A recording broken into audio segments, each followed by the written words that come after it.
आप देख पाएंगे इस पे काफी आर्टिकल्स पब्लिश हुए हैं, वीडियो भी इस पर रिलीज हुई थी जहां पर जो बाइडन कह रहे हैं कि इंडिया का स्टांस शेकी है।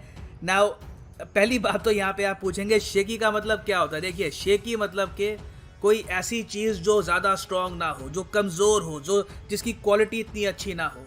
काफी बार आप कह सकते हैं कि प्रोडक्ट है it seems a bit shaky, कमजोर लग रहा है, टूट सकता है ये। अब बाइडन यहाँ पर ये कह रहे हैं कि इनके जो पार्टनर कंट्रीज हैं क्वाड में, नेटो में, ऑलमोस्ट हर कंट्री ने ही रशिया पे सैंक्शंस लगाए हैं, मगर इंडिया थोड़ा सा इस मामले में कमजोर नजर आ रहा है क्योंकि इंडिया के रिलेशंस काफी अच्छे हैं विद रशिया। नाउ इस वीडियो में हम बात करेंगे कि बाइडन ने ऐसी स्टेटमेंट क्यों दी है, इंडिया की अपनी फ्रस्ट्रेशंस क्या है बाइडन के साथ, जहां पर ना सिर्फ तेल और भी बहुत सारे एस्पेक्ट्स आते हैं।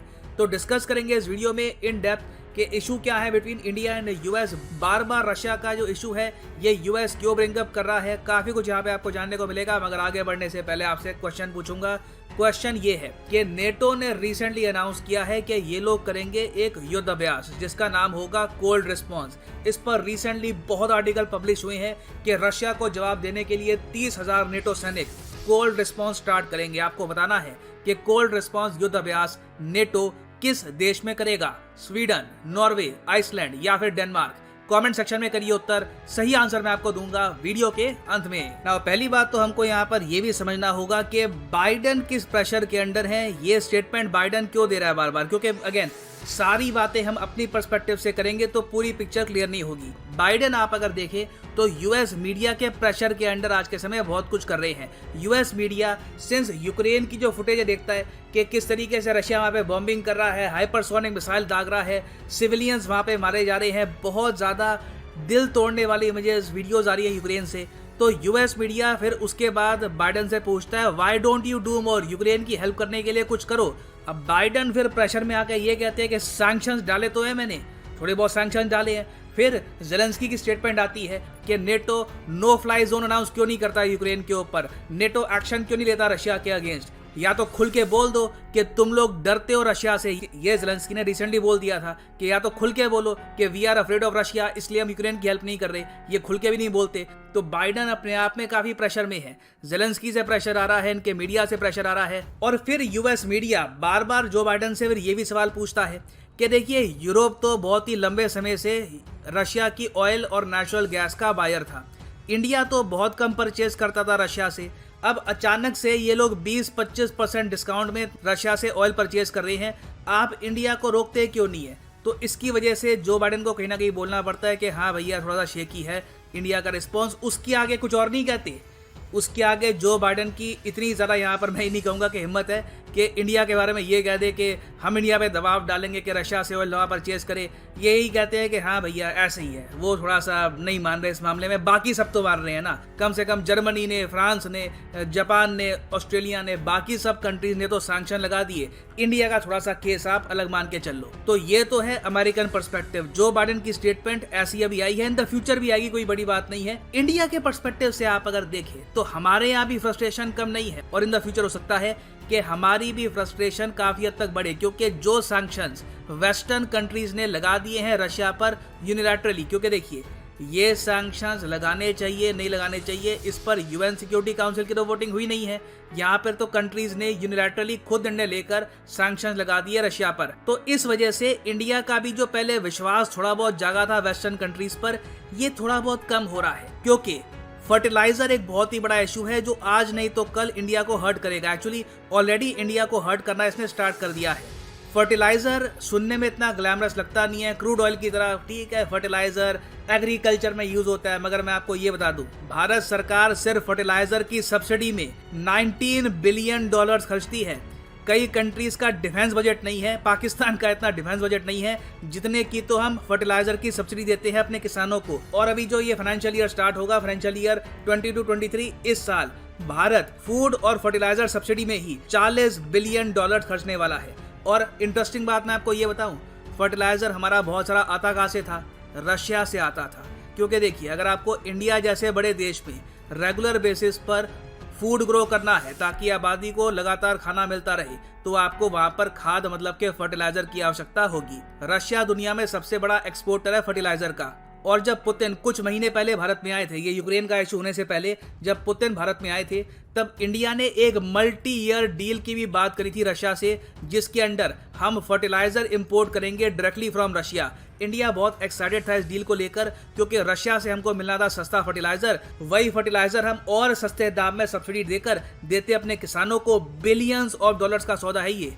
This is bigger than S-400, this is bigger than Rafale, अगर हम सिर्फ पैसे की बात करें। और अगर आप सोच रहे हैं वेट, रशिया और सब में तो बहुत ज़रा कमज़ोर दिखता है, फर्टिलाइज़र ये इतना सारा कैसे प्रोड्यूस कर लेते हैं और एक्सपोर्ट करते हैं।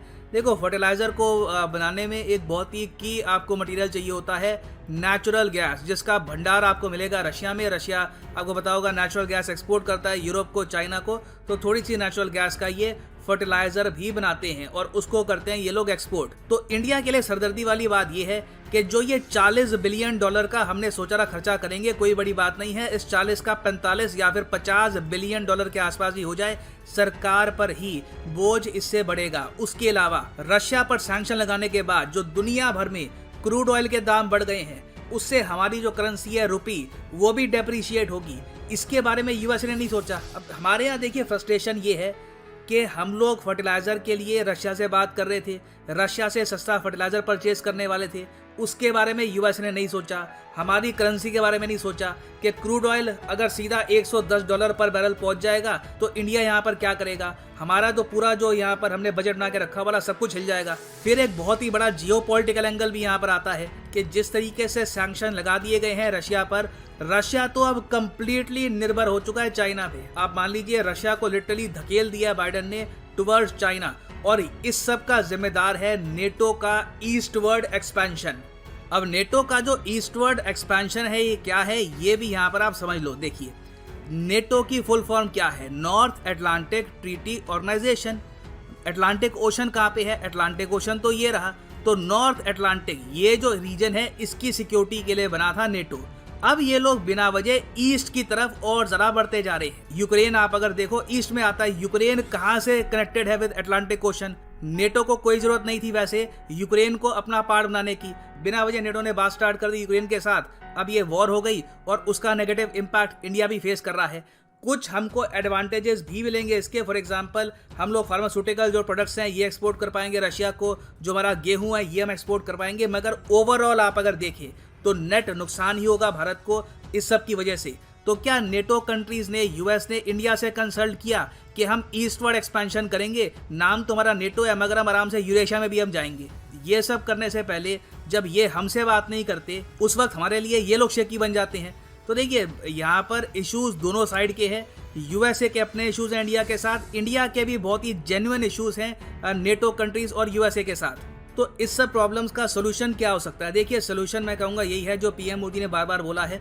यूरोप में जो हो गया अब हो चुका है, ठीक है। यूक्रेन का जो एरिया रशिया ने कब्जा लिया, थोड़ा कम ज़्यादा जो भी है, जो वहाँ पे डैमेज होना था हो चुका है। अभी के लिए फोकस ये होना चाहिए कि जो यूक्रेन में हो गया ये इंडो पैसिफिक में ना हो जाए। मतलब कि चाइना वो सब ना करना स्टार्ट कर दे जो रशिया ने किया है ईस्टर्न यूरोप में। ये बहुत ही ज़्यादा इंपॉर्टेंट है। इंडिया लगातार यूएस क्वाड कंट्रीज का जो ध्यान है वो एक्चुअल गोल की तरफ लाने की कोशिश कर रहा है कि देखिए, लॉन्ग टर्म में रशिया से चुनौती नहीं मिलने वाली है आपको। आपने उन पर इतने सैंक्शन लगा दिए हैं कि वो देश नॉर्थ कोरिया बनने की राह पे अब चल पड़ा है। मेन आपका चैलेंज रहने वाला है चाइना, जिस पर अब रशिया को आपने और ज़रा डिपेंडेंट कर दिया है। चाइना लगातार और ग्रो भी कर रहा है। You must focus on Indo Pacific. दूसरी बात यहाँ पर फिर ये भी आती है कि कहीं ना कहीं यूएसए को रिस्पॉन्सिबिलिटी दिखानी होगी और ईरान के साथ एक प्रॉपर डील करके उन पर सैंक्शन हटाने होंगे, ताकि India all together natural gas खरीद पाए ईरान से, ऑयल खरीद पाए ईरान से। एक बार हमारे पास नेचुरल गैस आ गई तो कोई बड़ी बात नहीं है, हम इंडिया में ही फर्टिलाइजर और प्रोड्यूस कर सकते हैं। एक्चुअली इंडिया ने बीच में यही बात करी थी कि ईरान में इंडिया फर्टिलाइजर बनाने वाले प्लांट्स बना देगा और फिर फर्टिलाइजर परचेज करेगा सीधा ईरान से। ये भी हम करना चाहते थे, मगर यूएस के सैंक्शंस ने सारे प्लान्स कैंसिल कर दिए। तो इवेंचुअली देखिए, सोल्यूशन इस सबका यही है कि रशिया सिंस अब बिल्कुल फाइनेंशियल सिस्टम से हट चुका है, कहीं ना कहीं रशिया का सब्स्टिट्यूट यूएसए को लाना होगा, नहीं तो problems in the future quad countries के बीच में बढ़ती ही जाएगी। नाउ वापस आते हैं हमने एमसीयू की तरफ कि जो मिलिट्री एक्सरसाइज है कोल्ड रिस्पॉन्स 2022, ये ऑर्गेनाइज करी है North Atlantic Treaty Organization NATO ने किस देश में? तो सही उत्तर इसका है option B is the right answer, Norway. यहाँ पे आप देख पाएंगे exercise Cold Response 2022 NATO and partner forces face the freeze in Norway. बहुत ही इंपॉर्टेंट है ये, याद रखिएगा, किसी भी एग्जाम में इससे रिलेटेड क्वेश्चन आ सकता है।